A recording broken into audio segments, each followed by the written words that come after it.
आज प्रभाग क्रमांक 135 मानखुर्दमध्ये, जिथं भाजपा माध्यम प्रमुख नवनाथ बन आपल्यासोबत दिसत आहेत, की जे आज उमेदवारी अर्ज दाखल करत आहेत भाजपच्या वतीने. आपण त्यांच्याशी जाणून घेऊया याविषयी. हे पहा, नागरिकांशी या निमित्तानं ते थेट संवाद सुद्धा साधताना दिसत आहेत. तर आपण जाणून घेऊया, प्रभाग क्रमांक 135 मधून आज आपण उमेदवारी अर्ज दाखल करताय, काय सांगा? भारतीय जनता पार्टीने मला ही संधी दिली. भारतीय जनता पार्टीच्या वतीने, महायुतीच्या वतीने आज मी उमेदवारी अर्ज दाखल करतोय. महायुतीचे सर्व लोक आमच्या सोबत आहेत. एकनाथ शिंदेची शिवसेना असेल, भारतीय जनता पार्टी असेल आणि मानखुर्दवासी असेल, मोठ्या प्रमाणात नागरिकांचा उत्साह आहे. नागरिकांचा प्रतिसाद देखील मोठ्या प्रमाणात मिळतोय.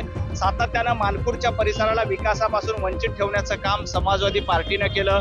खास करून उभाटा गटाने केलंय, की अनेक वर्ष महापालिकेमध्ये सत्ता असताना सत्ता उपभोगली, परंतु मुंबईकरांचा, मानखुर्दकरांचा विकास केला नाही. या निमित्तानं भारतीय जनता पार्टीचं कमळ आणि महायुतीचा झेंडा मुंबई महापालिकेवर निश्चित फडकणार आहे. नागरिकांची तुमचं उत्स्फूर्त स्वागत केलं दिसतं पुष्पवृष्टी करून, त्याबद्दल तुम्ही काय? नागरिकांचा मोठ्या प्रमाणात प्रतिसाद मिळतोय, मोठ्या प्रमाणात उत्साह देखील नागरिकांचा आहे आणि नागरिक आम्हाला निश्चितपणे आशीर्वाद देतील, याच्यामध्ये अजिबात शंका नाही.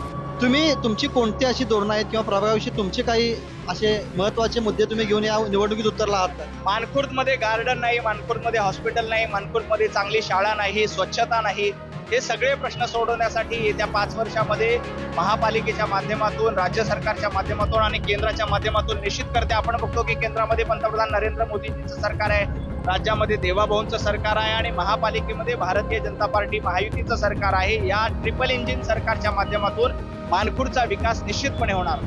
तुमचा परिवार वाढलाय असं वाटतंय, कारण पोस्टरमध्ये तुम्ही सगळीकडे माझा प्रभाग माझा परिवार असं लिहिलेलं आहे. माझा परिवार हा मानखुर्दचा परिवार आहे, त्यामुळे संपूर्ण मानखुर्दकर, मुंबईकर हे माझ्या परिवाराचे घटक पक्ष आहेत आणि आम्ही महायुती म्हणून ही निवडणूक लढतोय. आमच्यासोबत शिवसेना, RPI मोठ्या ताकदीनं, उत्साहाने सहभागी झाली आहे आणि यावेळेला मानखुर्दमध्ये भगवा फडकणार, याच्यामध्ये अजिबात शंका नाही. मुख्यमंत्र्यांचं तुमच्याकडे विशेष लक्ष असणार आहे असं दिसतं, याबद्दल काय सांगाल? निश्चितपणे देवाभाऊंचं सगळ्यांवर लक्ष आहे.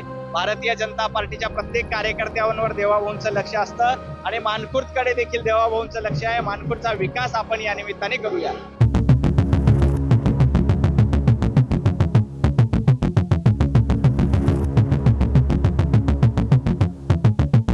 आपल्यासोबत काही कार्यकर्ते सुद्धा आहेत, त्यांच्याकडून आपण जाणून घेऊया नेमकी काय भूमिका आहे.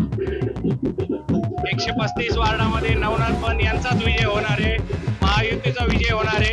हे बघताय तुम्ही, एवढं मोठं वार आहे, कमळाचंच वार आहे, त्यामुळे महायुतीचा निश्चितच विजय होईल, नवनाथ बन विजय होतील. नवनाथ बन यांच्याकडून तुम्ही कोणती धोरणात्मक अशी रणनीती आखलेली आहे किंवा तुमच्या अशा कोणत्या वेगळ्या योजना आहेत की ज्यामुळे तुम्ही विजयाकडे जास्त पोहोचाल असं वाटतं? आम्ही सर्वप्रथम हे मानखुर्दचा विकास झालेला नाही आतापर्यंत, त्या विकासाकडे लक्ष केंद्रित करून तरुणांच्या योजना, जास्तीत जास्त लोकांना हाताला रोजगार आणि स्वच्छ मानखुर्द हा आमचा उद्देश आहे.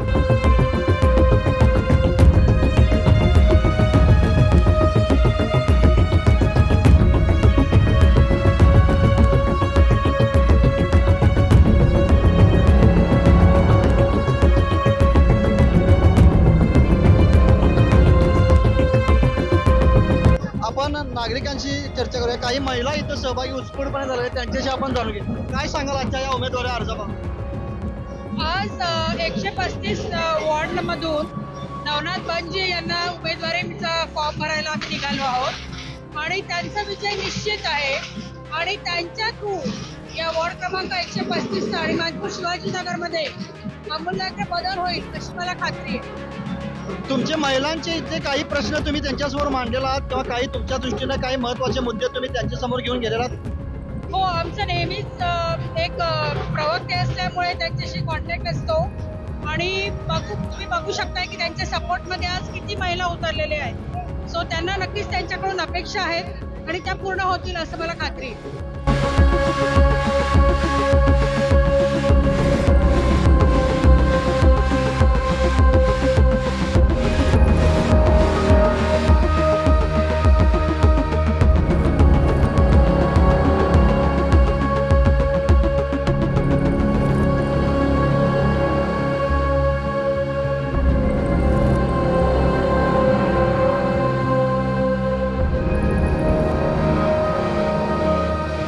कॅमेरामॅन अजिंक्य सावंतसह मी अभिनंदन परोळेकर, महा MTV.